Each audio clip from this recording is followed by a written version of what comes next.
turned out. Yeah, she turned. Hey. Hey, yo, what's good, you guys? It's Boomer with Bolly Star, and today we're getting into Fetty Wap's unexpected demise, bro. Billboard #1 to 40 years in prison. You feel me? Let's get straight on into it, man. Make sure y'all hit that like button, explore the video, subscribe if you're new so you can join up with the all-star gang up in this thing. Let's get straight on into it, man. Let's go. Fetty Wap is going to serve a bare minimum of 1,825 days in prison, and he's facing up to 40 years for the crimes of conspiring to distribute over 500 grams of cocaine. But in 2015, he was on top of the world and had the music game in a chokehold. You heard at least one of his songs every day, multiple times per day for over a year straight. His first 4 songs he ever released debuted in the top 10 on the Billboard Hot Rap charts and remained in the top 10 simultaneously, something that was never done before. He even has the rare achievement of earning a diamond single, which is 10 million records sold. Fetty Wap made basically every wrong decision one could make throughout his entire career. He stayed loyal to the wrong people, made terrible financial decisions, and sabotaged his own career. Most people have no idea what even happened to him. How did he go from being a beloved superstar to a drug trafficking kingpin? Well, the story is even more tragic than we thought. Willie Maxwell had all the odds stacked against him, starting with the day he went blind. He was born with glaucoma, which in short causes fluid to build up in the eyes, putting pressure on the optic nerve and making it hard to see. At 6 months old, he had reconstructive eye surgery, and luckily the doctor was able to save one of them. Then at age 12, he decided he didn't like the prosthetic eye and embraced showing his blind eye. I was born with glaucoma, and I lost the eye at 6 months, and I got reconstructive surgery when I was 12.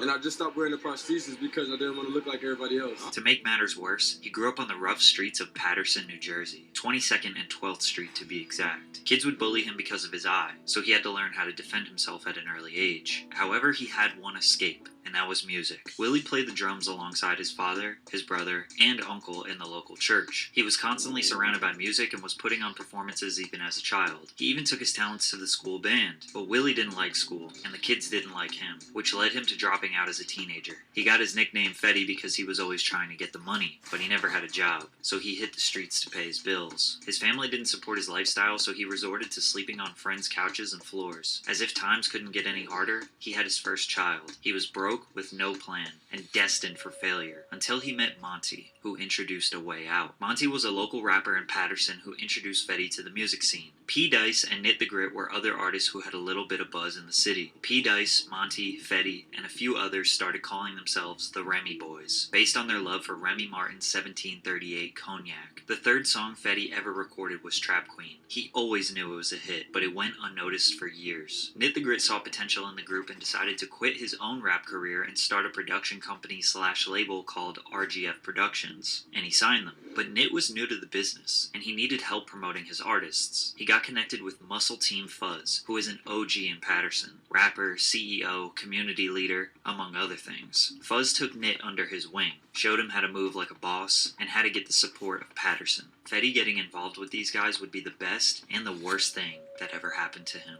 Nit and the Remy Boys would stand outside of Broadway Pizza in Paterson selling CDs. Fetty was okay with the traditional way of getting poppin' locally because his only goal was to get lit in his city. He never thought he had more potential than that, but once they took to the internet, everything changed. Fetty posted Trap Queen on his SoundCloud and YouTube, then promoted it on Instagram every single day trying to make some noise online. Despite his efforts, it was mostly unnoticed, gaining about 1,000 streams per day. At the time, he also released 679 with Monty and P. Dice. Nit and Fuzz knew these guys were making hits, and they were using all their connections in New Jersey and New York City to get these songs played in the clubs. Fuzz's artist Franco linked up with Fetty to make the song Zoo Wop. This one was getting even more traction than Trap Queen. With RGF and Muscle Team Entertainment working together, Paterson was unified and about to put New Jersey on the map. By September 2014, Fetty Wap was a local star. Even in the middle of the internet age, Fetty managed to blow up the traditional way, in his city. 1 month later, Bobby Shmurda, who was at the peak of his career, posted a video of himself singing Trap Queen on Instagram. Blogs started covering the song, he did his first interview with Complex, and the internet was trying to figure out who this one-eyed rapper was. He secured a record deal with 300 Entertainment. However, they gave him a small advance of $200,000 because they didn't believe in his other songs. They only thought Trap Queen was a hit. 300 started pushing Trap Queen to radio stations all over the country, and in the beginning of 2015, the music video started gaining over 200,000 views per day. Funk Flex debuted a remix with French Montana on Hot 97.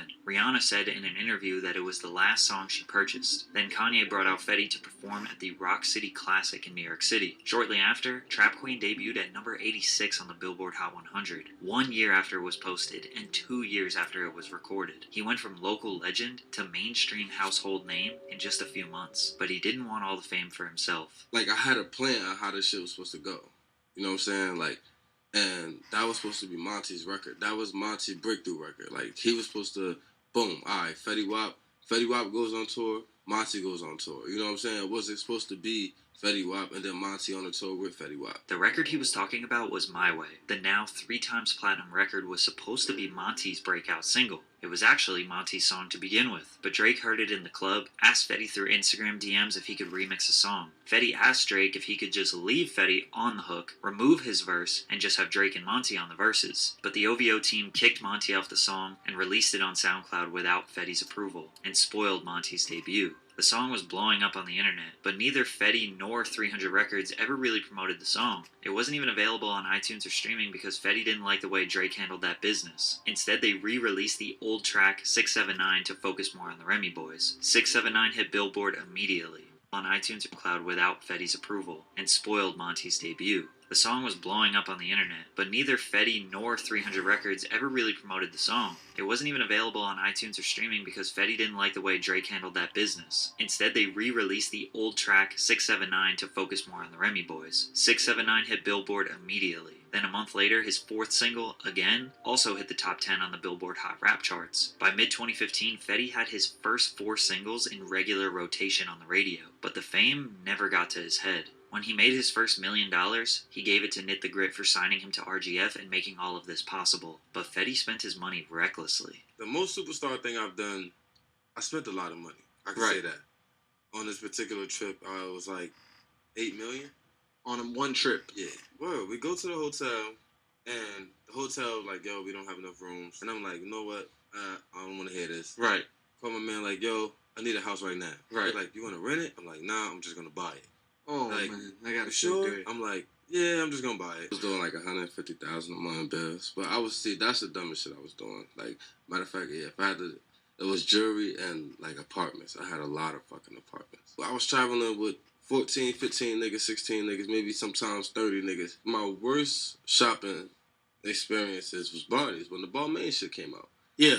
We're talking about $1,300, $1,400, $1,500 pair of jeans, bro. I'm buying 30 pair of jeans. Now, mind you, I'm only wearing one pair, but we spending I'm spending $45,000 on this motherfucker on jeans, bro. I ain't even get my shirt yet. Fetty would travel with 15 to 30 people, paying for all of their expenses, buying them all chains, spending $45,000 on jeans just so everyone could have a pair, bringing them all on stage during his shows. He wanted to show everyone the lifestyle. Not because he felt pressure, but because he genuinely loved his people. When his debut album was finalized, he took the Drake feature off of My Way to help Monty, which seems honorable, but this genuinely hurt his career, and Knit the Grit didn't step in to try to force Fetty to do it. Drake and Fetty never talked again. One thing about me at that time, bro, nobody could tell me shit. Like, at that time in my life, like 2015, 2016, you couldn't tell me nothing. The selfishness part was me. That wasn't for nobody else. That was me. I knew certain shit I could have did to make my shit better, but I ain't want to. Like, bro, a lot of shit that I went through, like I said, I'm happy all that shit happened. But yeah, for the most part, a lot of that shit was my fault, bro. Like, unfortunately, in the music industry, you have to make sacrifices. Fetty didn't care. His management let him be the boss and make the decisions. He felt more like a regular dude than an industry dude. He hated the idea of connecting with celebrities and networking. He thought it was all fake. He wanted to be with his real friends in New Jersey. He gave everyone from Jersey a feature for free. He hated interviews. He was quiet and humble. He focused on everyone but himself, which is respectable, but not marketable and not good for business. Unfortunately, no matter how much love he showed to the people around him, despite all the money he shared, it got bad for Fetty, and they turned on him. Yeah, everybody got that shit. Everybody. If you from the hood and you make it out, it's the hood curse. It's like, so it go like this, right? So first is, that shit ain't gonna be and then it's gonna be like, oh, he got something going, and then it's like everybody supporting you. Oh yeah, we gonna make it. He about to make it. And then when you make it, it's like, all right, well he ain't come back and do this, and he ain't and that's the hood curse. Fetty took care of a lot of people, gave them money, gave them opportunities. What they did with that was up to them. He realized some people took the money and expected more handouts, and some people used it to genuinely kickstart their own careers. But the first fallout started with P. Dice, who was on the last verse of 679, in which Fetty removed from his album. P. Dice wasn't around much, and most people don't even remember him as part of the Remy Boys. What I told Dice was, if you gonna be a Remy boy till it's time for you to branch off the right way and bring your team up, my nigga. Don't come do shows here, do shows there, and think I'm gonna pay you like I'm paying everybody else. It don't work that way, my nigga. I could do 3 shows and be good for a couple months, my nigga. You just couldn't wait for that. That wasn't what you wanted. It was taking too long for P. Dice. Monty's well taken care of. But Dice says that the beef originated with Tax G, a New Jersey rapper who claims that Fetty Wap stole his sound and look. Then Dice got into an altercation with Tax G, and in response they pressed Fetty Wap and said, either we go after Dice or all of y'all. And Fetty dropped Dice to avoid the beef with Tax G. We don't know if Dice is telling the truth, but a video did go on the internet of him getting jumped. They ripped me with it at first, then I hit the ground, pop back up. That's when the tussle started. One of them was like, yo, what you want to do? I mean, the other one was like, nah, I think that's serious. And that's when the phone came out. That's when the recorder started, so. Now people knew this was serious. Pete Dice started plotting his get back. In the meantime, Fetty had another big song with Lil Dicky called Save That Money, a song with David Guetta, a big song with Kid Ink, one with K-Camp, and another huge one with Fifth Harmony called In My Head. He cruised through 2016 with a bunch of big features. His last big solo song was called Wake Up, which some people consider a hit, but he wasn't even coming close to matching the takeover he had the year prior. Then he found out his own label could have been preventing his growth. Nit the Grit has to sign off on everything that Fetty does. Fetty was loyal to Nit since he brought him up from nothing. Apparently Future, Justin Bieber, and Beyonce all wanted to take Fetty on a world tour during his peak, but Nit tried to negotiate having the Remy Boys and RGF artists on the bill, and obviously they weren't interested. They just wanted Fetty. Allegedly, Nit denied all of these tours and had Fetty go on his own solo tour with the other RGF artists so that Nit could grow his roster instead of catapulting Fetty into even more fame. Nit says that Fetty was the one who didn't want to do it, and that he wanted to stay loyal to his guys. Nit also admits that he had very little business experience and knowledge. He also admits that the lawyer he hired to represent them all the way back to the first deal with 300 wasn't exactly the most top-of-the-line entertainment lawyer. If Fetty had gone on any one of those tours, his buzz probably would have lasted much longer. So it's unclear if Nit was trying to sabotage them intentionally, his lack of experience hurt them, or if it was Fetty just being stubborn. Because as we know, after 2016, Fetty Wap seemingly disappeared. But he wasn't even welcome in his hometown. P. Dice linked up with Muscle Team Fuzz, and they condemned Fetty from coming back to Patterson. So Fetty Wap, if you like that and you saying you run the city, we gonna be on your block shooting this video. You know what I'm saying? With your niggas. A bunch of Patterson rappers filmed a diss track on 22nd and 12th, where Fetty is from, just to prove that Fetty was not a real gangster, and he didn't run anything in Patterson. A few months later, there would be a robbery involving Fetty where 3 people got shot with non-critical injuries. His chain got stolen, and Fuzz posted himself on Instagram wearing it. Fetty allegedly reported the stolen property to the police, which got Fuzz locked up. Fetty even dissed P. Dice in his 2017 track called A. But most of you are probably wondering why Fetty would still be beefing with the guys from his hood after 2 years of being mainstream. Well, Fetty's pride started to act up. He thought he did nothing but good for his city, did everything he could to help as many people as possible, and they still were not happy. He said in 2017 he started to wake up and realize how messed up his life was. Like, 2017, that shit was like a different year for me. You feel me? Like, all jokes aside, like, I was a little fucked up that year, man. Like, I was, you see? I started number chasing. So in my mind, I'm like, oh, I'm done. It's over. Fetty Wap is over with. Like...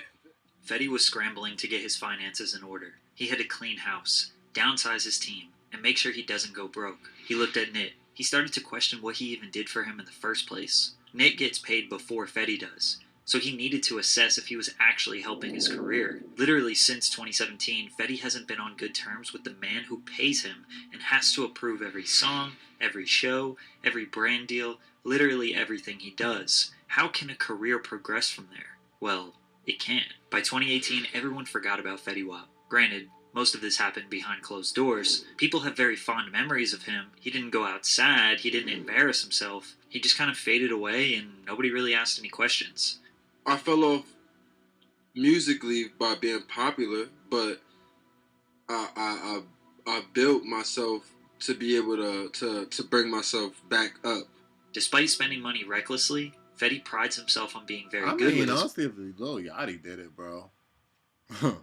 money. But the charges he was found guilty on strongly suggest that it wasn't just his music money that kept him rich all these years. In October of 2021, Fetty Wap was arrested after he got off stage at Rolling Loud in New York. He was charged with conspiracy to distribute and possess controlled substances. The press release showed that the officers seized 16 kilograms of cocaine, 2 kilograms of heroin, numerous fentanyl pills, 2 9mm handguns, a rifle, a .40 caliber pistol, and ammunition.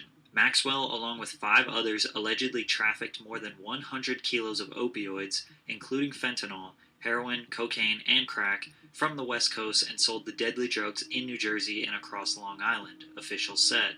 Now this is big-time drug dealing, not just some small operation. However, a couple weeks later, he got out on a $500,000 bond. It was a big story for sure, but I feel a lot of his mainstream audience didn't even know about this. Plus, he went right out and did a bunch of podcasts, interviews, and went on a press tour for his 2021 album, The Butterfly Effect. This album slipped totally under the radar because it had no hits on it. Fast forward in summer of 2022, his bond was revoked after allegedly threatening to end someone while pointing a strap at them on a FaceTime call, so he was arrested again. In August, he pled guilty to one count. His bond was revoked after allegedly threatening to end someone while pointing a strap at them on a FaceTime call, so he was arrested again. In August, he pled guilty to 1 count of intent to distribute controlled substances, including cocaine, heroin, and fentanyl. He still is yet to be sentenced, but he's facing a minimum of 5 years. But the biggest question everyone wants answered: why? Is this a setup? Is he actually a kingpin drug lord? Why didn't he just make music? Well, I obviously don't know anything about the streets, but I did find a clip explaining the mentality a little bit. I'm sure Fetty could still get 20,000 a show, but that ain't enough for the lifestyle he created. Can't keep up. So you like, I'm gonna take my last. I'm gonna put it here. I got my little cousin them, my little homie them. Shit, I don't gotta touch this shit. I'm gonna make a play, buy some bags, put these niggas on. We got straps, we good. And that fast, you're in organized crime. People assume that Fetty was getting money in the streets, and that's why he didn't need to keep making music. Maybe that's true. Maybe all the beefs with the guys in Patterson was not actually about music, popularity, and jealousy. Maybe something a little bit deeper and darker. Maybe Fetty Wap is just not who we expected him to be. Or maybe he's being set up. Which in that case, maybe his management is the reason why his career spiraled. They never believed he would be bigger than Trap Queen, and he had to fight to prove himself to his own team. Then when he made multiple hits, his pride got in the way of advancing any further. Maybe his own ego got in the way, and he just simply did not want to be famous. In 1 year, he made enough money to last him a lifetime, and maybe he was okay with that. Just wanted to focus on being a normal person, just like you and me. Sure, I mean, that's what I was thinking. Alright, you guys, so that was Fetty Wap's unexpected demise, man. From Billboard #1 to 40 years. 40 years? Not then they only said 5. They added more on it? Or was that cap? But, yeah, man, this whole thing was crazy. I never knew about this. Honestly, I never knew about what happened. You know, with the Drake feature, and then, you know what I'm saying? Like, I swear, bro, whole time it was showing that dude P. Dice, I know his name is now, I was reciting his bars of the 679 song in my head this whole time, bro. The whole time I was playing like I was playing the bars on his verse over and over, like, that's on her, oh my, you know what I'm saying? I was like, bro, that was all I was thinking about the whole time it was showing him. I was like, yeah, his verse was dope. And then boom, all this happened. I'm like, well, damn, like, what the heck? I'm like, I ain't never known any of this, bro. But I feel him though, man. I would just take my money and dip. I mean, you know, once you got the lifestyle and all that stuff, you know what I'm saying? It's like, but who knows? Who knows? You know, maybe with the right bird in his ear, you know what I'm saying? Like he could have made the right decisions to possibly, you know, go with Beyonce and them on tour or somewhat and become an even bigger star, grab even bigger bags. You know what I'm saying? Well, not even that, but it's like now you like famous. You know what I'm saying? So it's along that come the fame and now you known. You feel me? Oh, he collabed with Beyonce. Oh, he collabed with The Weeknd. Oh, he collabed with Drake. You know what I'm saying? Like, you know, the fame come with that, and it's like, who know? Like, does anybody really know if they really want that? It's like you don't know if you truly want that unless you have been in it. You know what I'm saying? From there, he's like, do I like this or do I not like this? You know what I'm saying? But you know, like I saw, man, we all just trying to grab a bag, man. You feel me? Y'all let me know your thoughts about down in the comment section down below, man. You already know it's Boomer with Bally Star, man. Make sure you hit that like, explode the video, subscribe if you're new so you can join up with the all-star gang up in this thing. And I'm going to catch y'all in the next one. 100. Ooh! She turned up, she turned out. Yeah, she turned. Hey. The glow is surreal, can't tell the time. The blinding lights, oh no you could even faze me. I came up from none, so I stay down until I rise. Thank God for all he gave me. I look over oceans. She said, why you leave me on? I know you don't deserve me. We got icy cold, we were once to Albuquerque. Did me wrong, you don't deserve me. She said that you don't deserve me. Yeah, it goes down in the bar. Girls all flashing, now I'm down in the walls. Making these plays, they down for the call. Down in the bar.